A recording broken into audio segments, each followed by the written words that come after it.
See? The Lona Trail of Blood, Chapter 1 and 2. The men boarded the train at different stops as it rolled through West Texas, 3 at Sweet Apple, 4 at Sierra Blanca, the final pair at Pecos. Each group gave no sign they knew the others. Yet, those who were familiar with the signs could tell that men were cut from the same cloth, whether they were acquainted or not. They had the same hard, watchful eyes, the same air of tension about them that was mindful of a coiled spring. Their hands never strayed far from the guns on their hips. Nearing the dawn of a new modern century, fewer men packed iron than had 20 years earlier, and fewer still did so openly. Since the men were spread out on the train, no one really paid much attention to them, despite the guns. That is, until one of the men in the second of 2 passenger cars stood up, balanced himself against the slight swaying and rocking of the coach, and reached up with his left hand to yank on the emergency cord. Passengers were flung forward in their seats, some tumbled to the floor, and most cried out in sudden fear as the engineer up in the cab of the smoke-spewing locomotive threw on the brakes. Outside, sparks flew in the air as drivers locked and skidded on the steel rails. The man who pulled the cord braced himself for the jolt by grabbing the back of the bench seat beside him. He was still on his feet when he lifted the bandana around his neck up over the lower half of his face. He drew the Colt from its holster on his hip and yelled over the hubbub, "Nobody move! Do what you're told and nobody gets killed." The menacing revolver drew more screams and shouts. A male passenger, red-faced with anger, leaped up and yelled, "By God, you can't!" The man with the gun shot him. The Colt's roar was definitely loud in the close confines of the railroad car. The slug smashed into the red-faced man's shoulder, slewing him halfway around. Crying thinly in agony, he slumped against one of the seats as blood welled from the wound. "I said nobody move," the gunman repeated. "Is this a holdup?" a woman asked in a quivering voice. Under the bandana, the outlaw grinned. "Yes, ma'am, it sure is. So you might as well go ahead and fork over that fancy bracelet you're wearing, along with any other jewelry you've got." A similar scene was playing out in the first passenger car, although none of the passengers had been foolish enough to leave their seats and threaten the gunman who had taken over their car. The outlaws began collecting watches, wallets, jewelry, and anything else of value they could find. Up at the engine, 2 members of the gang had scrambled over the coal tender and invaded the cab as soon as the train jolted to a halt. They covered the engineer and the fireman to make sure the train didn't move again until they were gone. One man was in the caboose, keeping his gun on the conductor and the 2 brakemen. That left 2 men to loot the express car and 2 more to take over the private car that had been added to the train between the express car and the caboose. "Who do you think this fancy rig belongs to?"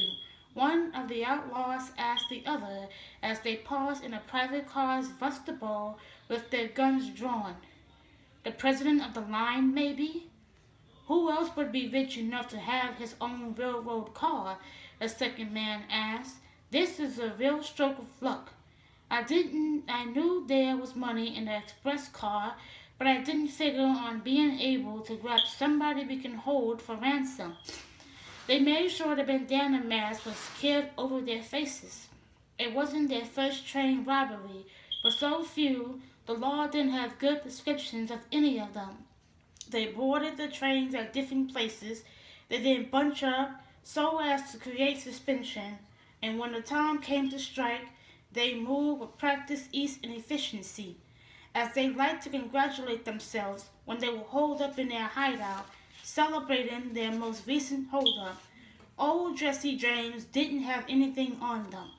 One of the outlaws threw open the door leading into the fancy car.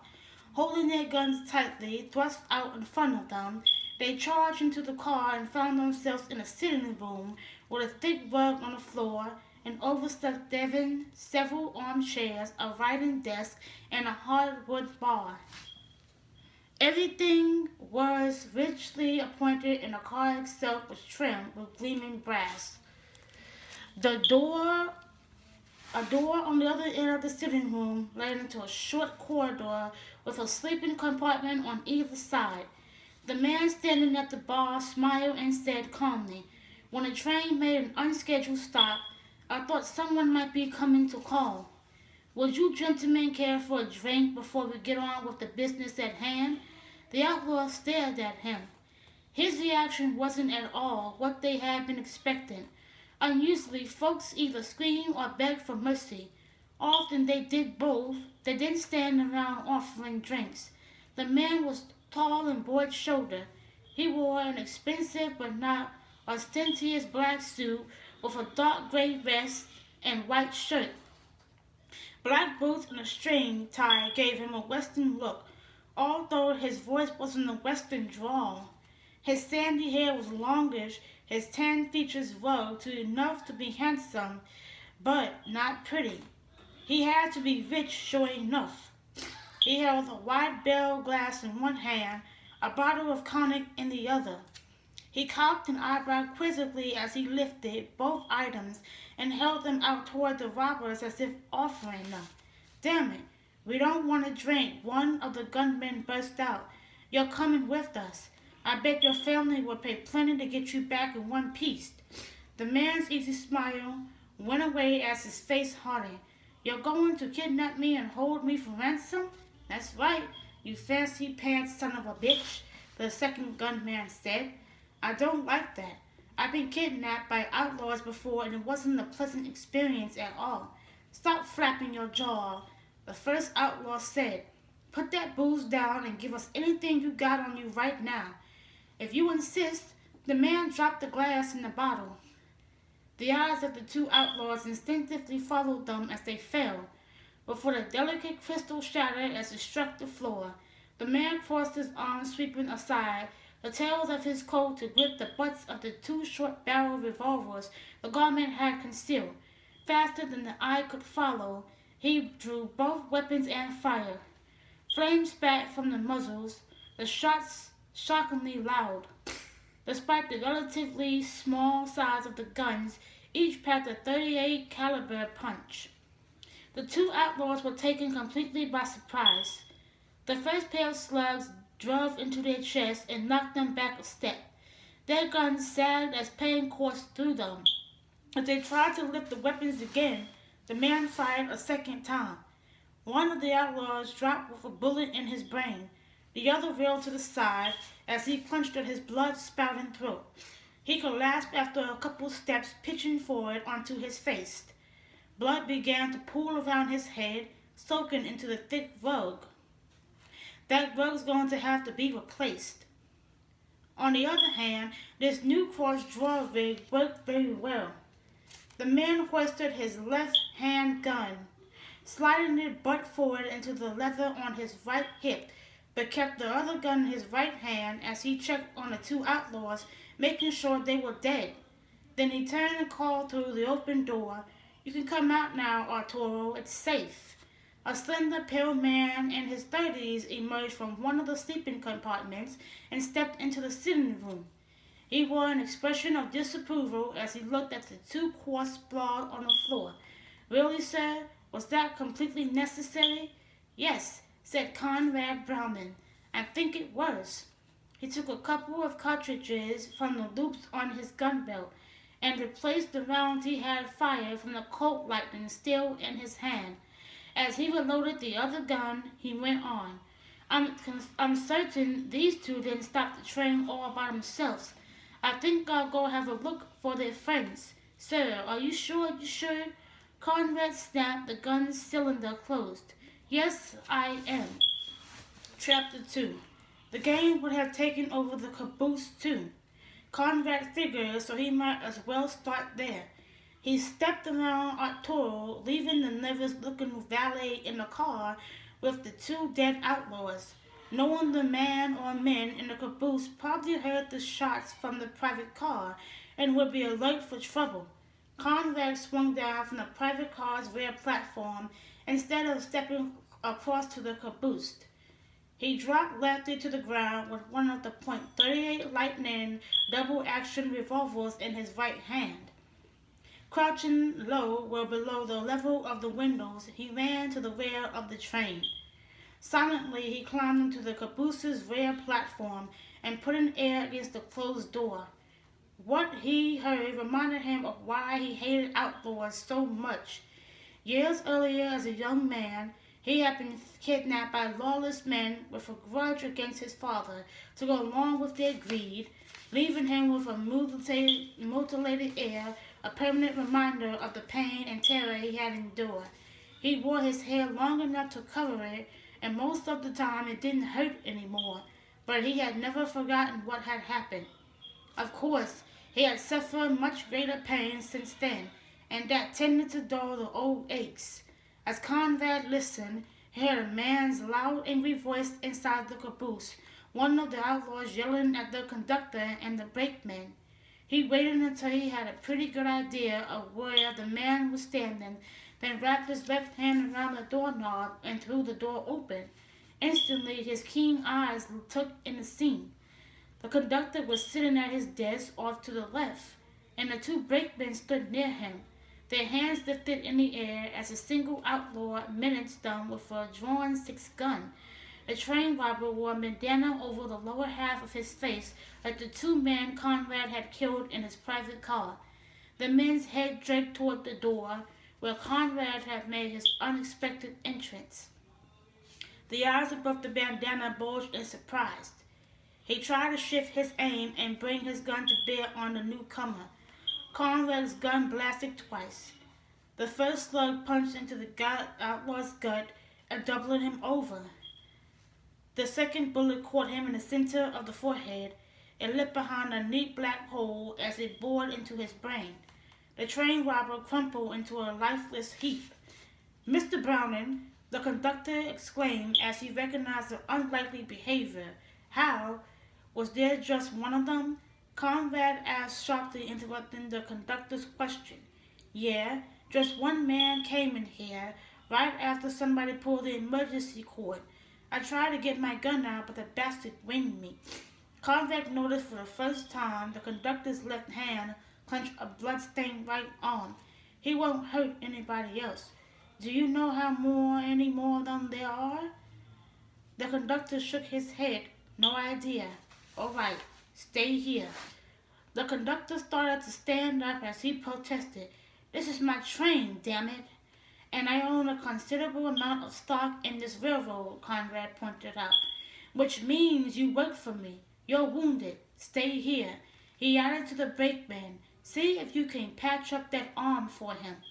Confident that his orders would be carried out, Conrad stepped onto the rear platform again. He checked along both sides of the train and didn't see anyone moving around.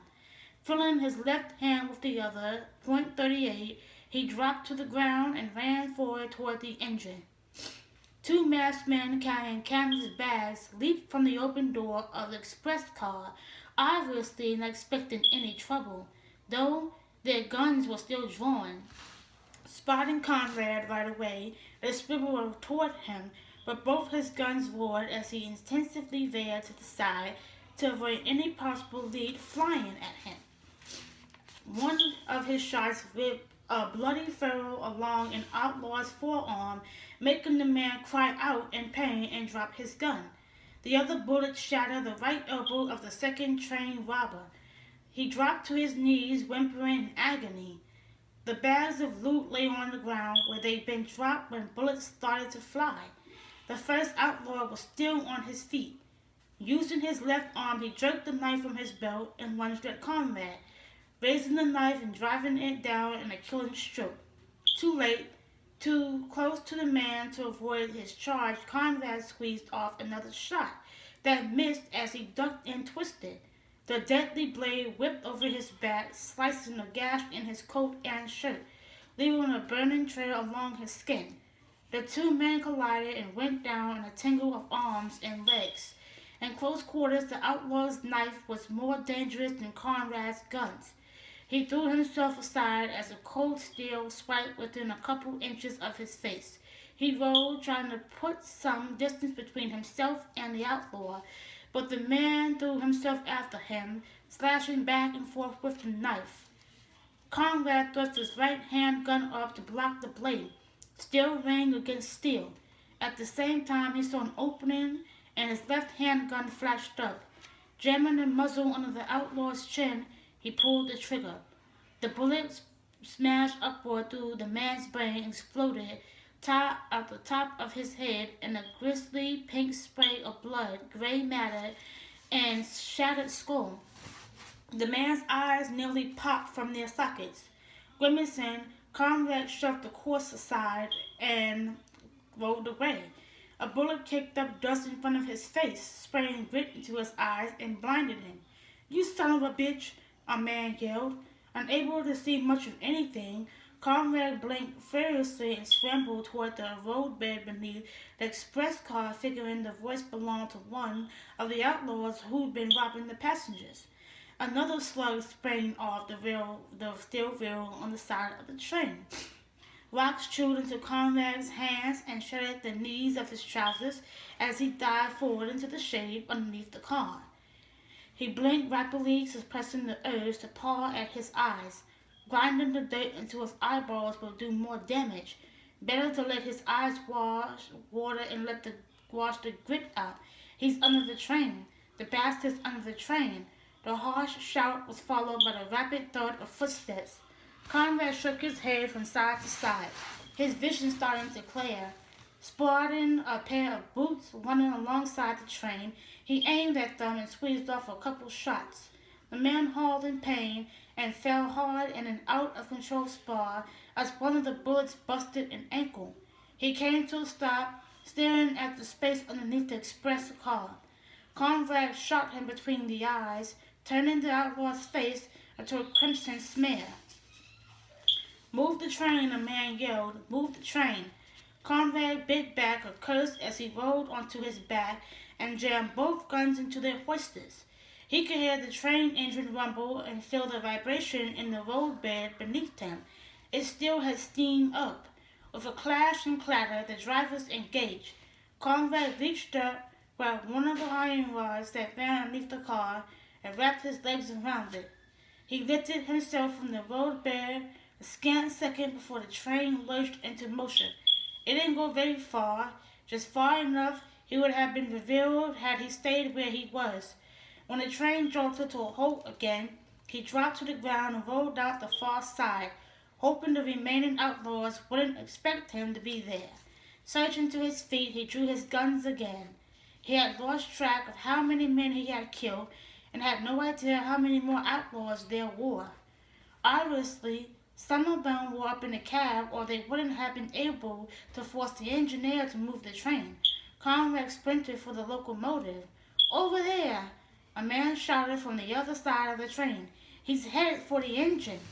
A man leaned out of the cab and drew a bead on him. Before Conrad could react, someone jumped the outlaw from behind, tackling him and knocking him out of the cab. Both men fell to the ground. Conrad knew from the clothes of the man who had pitched in to help that he was a fireman. The outlaw rolled over and swung his gun toward the fireman. Conrad got there first and launched a kick that slammed into the outlaw's head and drove it far to the side. The man's neck broke with a sharp crack like that of a snapping branch. The gun went off as his finger involuntarily jerked the trigger, but the bullet screamed off harmlessly into the vast West Texas sky. Conrad hoisted his left-hand gun and grabbed the fireman's arm to hold him to his feet. "Are you all right?" "Yeah." The man stared at him. "Good Lord, aren't you Mr. Browning?" Conrad didn't waste time answering him. "Do you know how many more of them there are?" "At least 2. From the corner of his eye, Conrad spotted a cloud of dust boiling up a couple hundred yards from the train. As it came closer, he realized the outlaws would have had at least one member of the gang bring their horses. The odds were about to get worse, and he had already overcome more than any man by rights should have been able to. But not every man was the son of Frank Morgan. Get back in the cab, Conrad snapped. Tell the engineer to get the train moving again. Open it up. I want us rolling away from here before the rest of the gang shows up. The fireman jerked his head in a nod. Sure thing, Mr. Browning. As he climbed back into the cab, he called to the wide-eyed engineer. Full throttle, Azer. Mr. Browning says we're getting the hell out of here. Conrad hurried along the tracks. The train was a relatively short string of coupled freights, the two passengers, the baggage, and express cars, Conrad's private car, and the caboose. By the time he reached the first passenger car, spokes was billowing from the locomotive's diamond-shaped stack, and the train was moving again. He reached out for a grab iron and swung himself onto the steps, hoping the rolling train would take the gang members still alive by surprise and they wouldn't have time to get back on board. Screams came from inside the car as he lunged onto the platform. Conrad could tell the engineer had the throttle wide open. The train began to rattle and sway as it picked up speed. He paused on the platform long enough to throw fresh rounds into both guns, then threw the door open and dived inside. He slid to a stop on one knee with both guns level. At the far end of the car, one of the outlaws had an arm around the back of a female passenger, dragging her backward as he held the gun pressed into her side. The other passengers in the car were hung on the seats trying to stay out of the line of fire. The robber's bandana had slid down to reveal a hard, heavy-jawed face with dark beard stubble on it. Stay back, mister, he yelled at Conrad. I'll blow a hole right through her. If you do, you'll be dead a second later, Conrad said. You know that. You might as well drop the gun and save your life. A savage grin twisted the outlaw's face. You can go to hell, he cried. You can't shoot me without hitting her. That wasn't strictly true. Conrad could see enough of the man's face looking over the woman's shoulder that he thought he could put a bullet in the outlaw's eye. But it was chancy, and he couldn't guarantee the hostage wouldn't be hurt. He held his fire for the moment as the outlaw continued to back up with his hostage in tow until they reached the Vesbo and were almost to the platform. Conrad glanced through the window to his left. Though much of the West Texas landscape was featureless, making it difficult to know exactly where they were, there were a few landmarks. One of them flashed past as he looked out the window. As a major stockholder in the line, Conrad had ridden the route a number of times, and he recognized the elevated water tank they had just passed. Normally, the train would have stopped there to take on water, but the engineer still had it barreling along the tracks. In less than a mile, the tracks angled sharply to go around the mesa. Knowing that put an idea to Conrad's head. Let the woman go, he called to the outlaw. If you do, I give you my word you won't be killed. What you'll do? Send me to prison for 20 years? No thanks. I'd rather take a chance on a bullet. If anything happens to that woman, it'll be a hang rope, not prison, Conrad promised. I'll see to that. Who in blazes are you, mister? My name is Conrad Browning. I own this railroad. That was a stretch. He actually owned only part of it, but his father owned another block of stock, and between them, they had almost a controlling interest. The train robber didn't believe it. He laughed harshly as he moved back onto the platform. That's a damn lie. You're a gambler or a gunfighter. No damn railroad tycoon could ever handle a gun like you. Conrad smiled thinly as he approached, both guns still in his hands. It's true. Stay back, the robber snapped. Send word to the engine to stop this damn train so my pods with the horses can catch up. Conrad shook his head. The train was almost at the bend. Give up now, while you've still got a chance. A sneer curved the outlaw's lips. He spat. Go to hell. The train hit the bend. At that high rate of speed, the turn was almost too much, but the engineer knew his train, knew it would stay on the rails. A sudden lurch was violent enough it threw the outlaw on the platform off balance. He yelled in surprise, staggering toward the edge. His gun fell away from the hoisted as he windmilled his arm in an attempt to keep from falling off the train. It was what Conrad had been waiting for.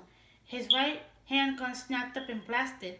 His shot drilled the man's forearm and sent the gun flying away. The outlaw howled in pain, let go of the woman, and stumbled backward. Conrad leaped forward, grabbed the woman, and practically threw her behind him. He reached for the wounded outlaw next, but he was too late. Help! I got beat! The man had staggered too close to the opening in the railing around the platform. With a shriek of terror, he toppled backward through it, landing on the coupling between the cars and sliding off to wind up underneath the wheels. His scream ended abruptly as though flashing wheels chopped him to pieces. Conrad caught hold of the woman's shoulder as she sobbed in relief. Are there any more of them? She shook her head. Tears rolled down her cheeks. I don't know. Conrad pushed her into the car, then turned toward it. The second passenger car, it might not be over yet.